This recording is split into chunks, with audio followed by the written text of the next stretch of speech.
Hey guys, we have another episode of lots of time logged, but not a ton to show. In this episode, we're once again at the trunk lid. Let me walk you through what I did. I started off by sanding smooth all of the side plates. And what that really did was revealed lots of air pockets.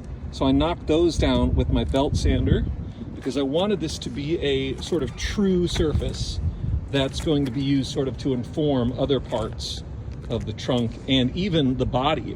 So things like this, I'm gonna actually fill that with putty. I'm not gonna fiberglass this thing to death. Actually, I'm on the fence about that, so stay tuned.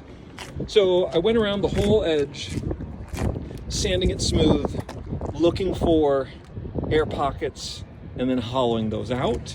Did that around the whole edge. And then what I did, and this is what I've just finished, is I fiberglassed another layer of chop strand mat around the inside edge.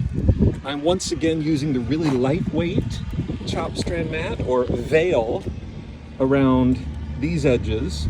I really just want to get a good foundation, and what's great about the lightweight CSM is how it conforms to angles like this. Like if I was using a heavier weight, I feel like I would end up with an air gap in there. So I'm sticking with that.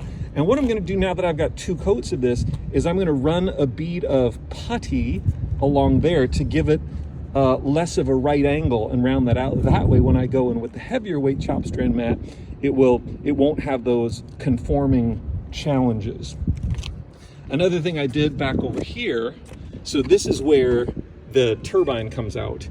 This edge was kind of a mess, so I put some blue tape along there to kind of act as a barrier, and then I glassed in a layer of the lightweight chop strand mat and then 2 layers of the midweight. And I don't know if you can really see the difference in texture, but there's 2 layers of the heavier stuff, and that filled in some gaps. Like right there was a big air pocket I had to hollow out. There was a big glitch in the layup right there, so I sanded that down, and so I'm filling that in. I think I want to end this video by saying I am so impressed with the bonding power of Total Boat's laminating resin. Now, I believe prep is important. Like I went over the whole trunk lid, sanded it down, hit it with 40 or 60 grit sandpaper to give it some tooth, and then I wiped it all down with acetone, which also made the previous layer nice and tacky.